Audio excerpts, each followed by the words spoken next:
KAVU 25 News Now at 10. Good evening and thank you for joining us. I'm Karina Garcia. Tonight, Israel is defending its daring daytime hostage rescue mission amid claims of a rising civilian death toll from Hamas. The rescued hostages, one woman and 3 men, were taken on October 7th. Israel estimates about 80 more people who were kidnapped that day are still alive. Tonight, a day after that air and ground raid that freed 4 Israeli hostages, the Hamas-run Gaza Health Ministry indicating the operation took a massive human toll, saying at least 274 people were killed, including dozens of children, and 698 others wounded. The IDF disputing those figures, saying the number of casualties was fewer than 100. The raid in central Gaza leveling entire buildings, burnt out cars littering the streets, a crater left in the middle of this neighborhood. This man says during the operation, shrapnel struck his son in the head while sitting on his mother's lap, and he's now in critical condition, and that his siblings and 2 nieces were killed. ABC's Martha Raddatz today pressing the IDF on whether it took the potential loss of Palestinian lives into account. Tell me why those airstrikes were necessary, why buildings were destroyed. The forces came under fire from a 360-degree threat. The tragedy of civilians being caught up in this is precisely because of how Hamas is battling us on the battleground. Our responsibility, our first and foremost responsibility, is to rescue the hostages. The White House today saying it has concerns about the operation, but repeating its position that Israel has a right to pursue Hamas. We are concerned about every loss of life, including in this operation. We see individual instances that we have spoken out about, where we would like to see them operate differently, where we would like them to be more precise. Pressure mounting further today on Israeli Prime Minister Benjamin Netanyahu. War Cabinet Minister Benny Gantz announcing his party will leave the government over Netanyahu's handling of the war and calling on the Prime Minister to hold elections.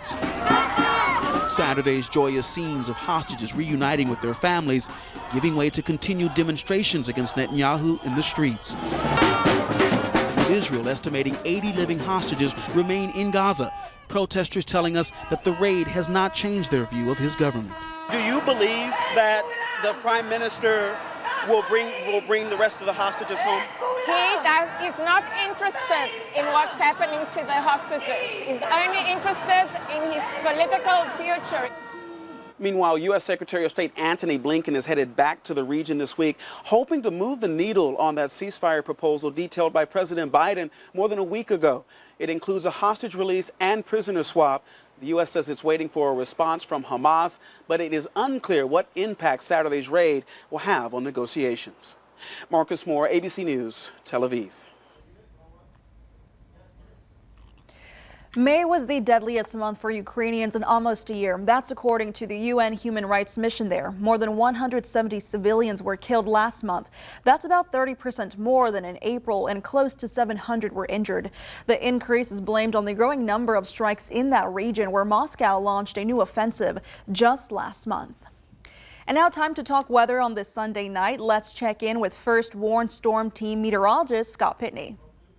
Yeah, Karina, so we are still dealing with the heat, and we're going to be dealing with it this week. Feels like temperatures expected to stay near 100 degrees all throughout the week. The good news is we might get a little bit of relief from the rain chances that we have on Monday, Tuesday with the approach of the front. Unfortunately, the front is not expected to make it through, but at least with the rain, it might bring some relief. And we are monitoring some tropical moisture in the northern Caribbean and expected to move into the Gulf of Mexico. We'll have all the details plus the rest of your weather coming up. Karina, back to you. Scott, thank you. Goliad County is under a burn ban. County Judge Mike Bennett signed the order to ban outdoor burning in certain areas of the county. The burn ban is not to exceed 90 days, and violation of the order is punishable by a fine of up to $500. President Joe Biden returning home on Sunday after spending 5 days in France. While there, the president marking the 80th anniversary of D-Day. Meanwhile, former President Donald Trump on the campaign trail today in a key battleground state. President Biden wrapping up his trip to France on Sunday.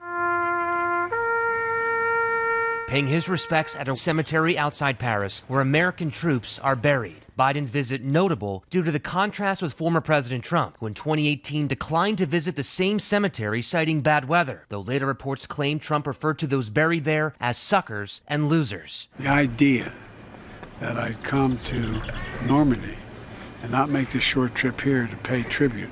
Trump adamantly denies ever saying that. But Biden says the story is an example of why his predecessor is unfit to be commander-in-chief. Biden arrived in France last week, attending events marking the 80th anniversary of D-Day. During his trip, stressing the importance of standing up for democracy, especially as Russia continues its war in Ukraine. Putin not going to stop at Ukraine. All of Europe will be threatened. We're not going to let that happen. The United States is standing strong with Ukraine. We're standing with our allies, and we're standing with France. As Biden returns home, Trump is in Las Vegas for a campaign rally, more than a week after his conviction in his felony hush money trial in New York. The first thing we're going to do is we're going to close that border tight as a drum, and we're going to let people come in, but only legally. That unprecedented conviction helping to fuel Trump's fundraising efforts and galvanize his supporters. I think it's the biggest farce I've ever seen and abuse of the legal system I've ever seen in my life. But not everyone at the rally supports Trump. Nobody wants this guy around. Nobody wants to be led by a clown like this. And I want it to be known that we are here to stand up against him. Perry Russum, ABC News, Washington.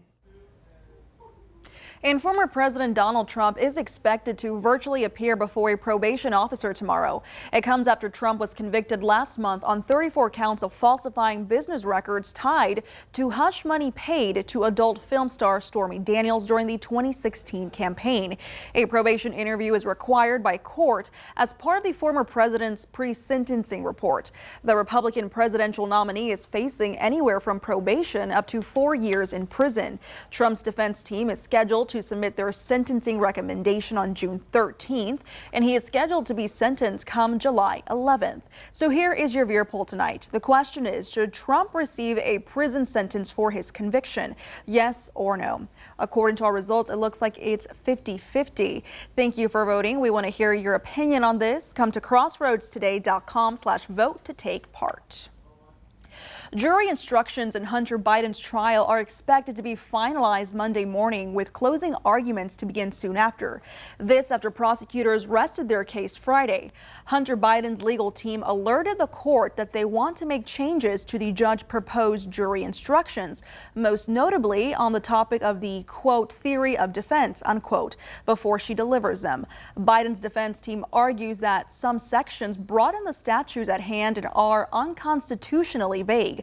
The judge will likely decide on these issues in open court tomorrow morning before the jury arrives. Now, the Victoria ISD will hold its regular monthly meeting Monday, June 10th, and board members are working to select a superintendent search firm. The meeting starts at 6 p.m. at the administration building located at 102 Profit Drive.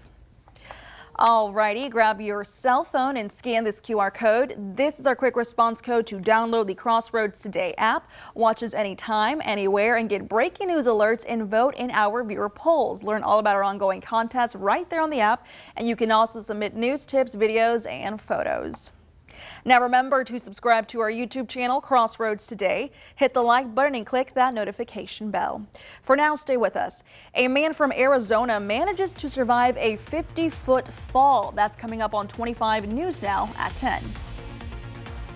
Expect those feels-like temperatures to stay around 100 degrees throughout the week, although we do have rain chances. We'll talk about it coming up in weather.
The FBI released an over 400-page report on 30 years after one of the most publicized criminal trials in modern history.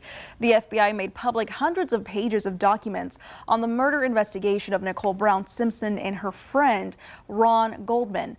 The report shows investigators focus heavily on a shoe that was believed to be worn by O.J. Reports tried to draw the connection between the shoe prints left at the crime scene and those worn by O.J. Best friends from Phoenix, Arizona, who share a love for hiking, also shared an unexpected experience while traveling together in Europe. Sitting in a hospital bed, giving a thumbs up. It was traumatic, but it was kind of like best case scenario. Logan Moore is lucky to be alive. This was also a big deal for them because they don't do very many helicopter rescues like this. Normally when they do it, it's to extract a body. Addison Mathenia is Logan's cousin and best friend. We grew up going to school together. The two were traveling around Europe together and were hiking in Switzerland with friends when chaos hit. So we get to the top and Logan's taking a video of all of us standing by the edge. And as soon as he stops his video, he starts walking up to me where I'm standing on the edge of this cliff, and he just slipped. Logan landed on a boulder about 15 feet below. And then he slid off of that boulder into the crevice and then fell another 30 feet into the crevice, head first. As one friend called authorities, another went to find someone who could translate. Addison then got closer to Logan to try and assess. So we go up to the crack and we see just a bunch of blood on the rocks, but we're able to hear his voice, and I start asking him questions, what do you see? Are you pinned? Are you able to move? 21 minutes after Logan fell, a helicopter arrived. An hour and a half later, Logan was pulled out and flown to a hospital. At that point, Logan was in shock. He was very hypothermic. Just due to how cold and wet the area was. Logan has multiple fractures, including several vertebrae and right scapula. Now back in the States, the focus is on his recovery, which Addison says is a true miracle. So I definitely am having some feelings after the situation, but I think I just have to keep reminding myself that Logan's alive, and that's all I could ask for. Addison says Logan was extremely lucky because about 10 feet to the right of where he fell was a 700-foot cliff. A GoFundMe has now been set up to help Logan with his medical expenses. Officials in New York are looking to get ahead of potential shark attacks this summer. It comes after a recent string of shark attacks in states including Florida, where 3 people were attacked on the same day, and in Hawaii. The New York governor shared a video Sunday showcasing the technology being used to monitor the state's beach waters. The governor says, quote, "We're going to take the bite out of shark attacks this summer," unquote. Going into the second week of hurricane season, we are monitoring some tropical moisture. We'll talk about it next.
And welcome back. Temperatures around the crossroads mostly in the 80s right now. We'll see those continue to cool down to the upper 70s. Here's feels like temperatures for Monday. We expect we're going to be right around the century mark again, except along the coast. We'll be in the upper 90s, but still very warm with that moisture and humidity coming back in. Even the feels like temperatures in the evening in the upper 70s to even low 80s at times. Temperatures around the state, 90s south of the middle part of the state, and then around the Dallas area in the 80s. And then notice the 70s, that's where the frontal boundary is up in the panhandle. That's going to be pushing slowly this way. Our average high this time of year, 91 degrees. We're going to stay above that all through the week. Here's Future Tracker. We can see showers and thunderstorms around that boundary in the panhandle. That's going to be eventually pushing our way as we see the clouds increase as well. And notice that little storm system that's going to be moving in. This is only a model, so it's not out there right now, but it is something to watch out for the morning. And when we get to the afternoon, we see those showers still around the area, scattered about 20 to 30% chance with that frontal boundary fizzling out and the moisture there. It wouldn't take much to get something going. So about a 20% chance. Here's the surface map showing that frontal boundary. Notice that high pressure moving off to the east. That's what's going to allow this moisture that's in the Caribbean to move in the Gulf. And the folks in Florida are going to get hammered with rain this week, expecting maybe up to 12 inches, especially in southern Florida, a foot of rain. And now the latest model run has shown some of that moisture moving a little bit closer to us. So it's something that we definitely want to keep an eye on, as we do anytime there's anything in the Gulf of Mexico. Here is that disturbance around the Yucatan Peninsula in the northern Caribbean. There is a very broad low pressure system there in Central America, which is common for this time of year. So during the month of June, we can get these spin ups that happen pretty quick. And that's why we need to keep an eye on things, as we always do during hurricane season. High tide 338, low tide 255.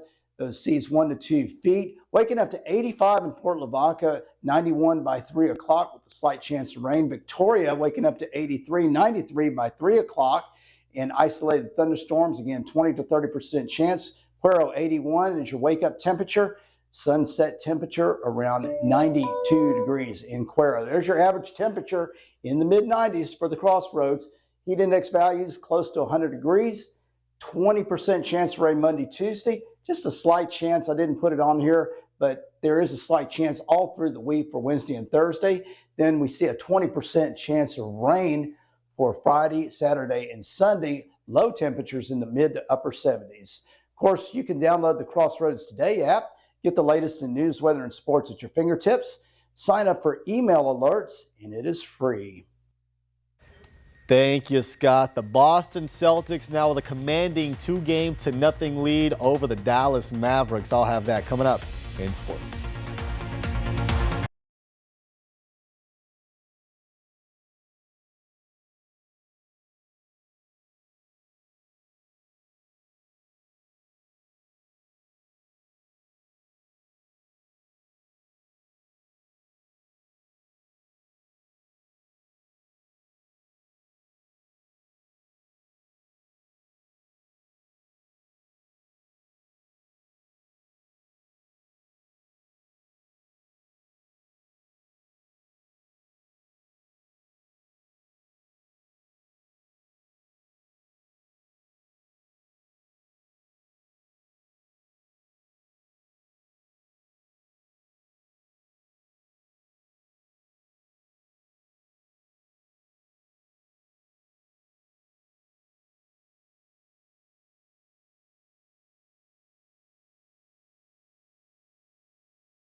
Game 2 of the NBA Finals tonight in Boston. Luka Doncic and Kyrie Irving trying to even the series up at 1 game apiece, but Boston trying to put a 2-game stranglehold on the series. The Mavs actually had the lead after the first quarter, but the Celtics would take a 3-point lead into the half, and in the second half, they just proved to once again be too much. They've certainly been the better team by far through these first 2 games, but now that series does shift back to Dallas. Game 3 is going to be Wednesday night as the Mavs look to at least get in the win column for the series.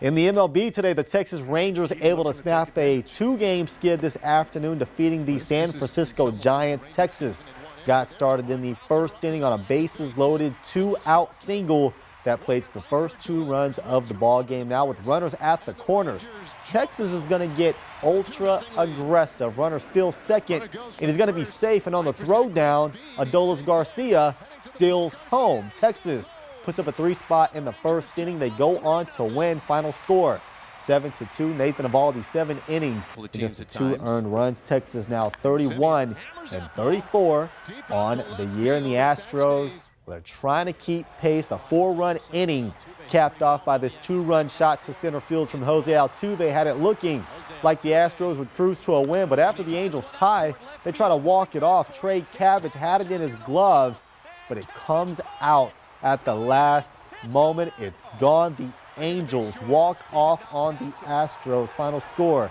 9-7. Josh Hader, who was supposed to be the $95 million closer, has a 4.08 ERA. Instant classic today in college baseball. This is Cam Cannarella, and this is a 3-run homer in the 9th to tie it all up at 9, and that might not have even been his best highlight, because in the bottom of the 10th, Florida trying to walk it off and take the series. This ball stood almost no chance of being caught, but Cannarella, with a Willie Mays style catch, saves the game and the season, and on we play. Clemson would then take the lead in the top of the 13th inning, and it's 10-9, but in the bottom of the 13th, it is Florida who takes the game and the series. They are moving on to the College World Series.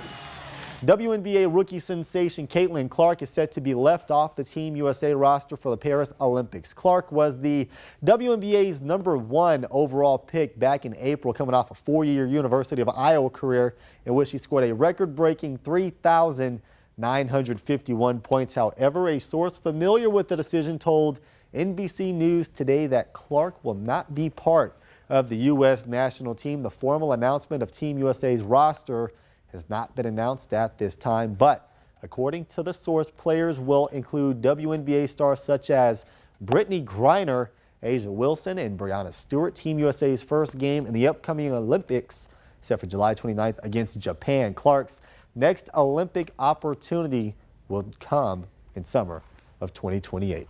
That is it for your sports. Karina, back to you. Thank you, Zach, and stay with us. Coming up, we get ready for Spices Day. This and one last look at your weather next.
Alrighty, check your kitchen cabinet or check your garden. Monday is the day to flavor up your meal on on National Herbs and Spices Day.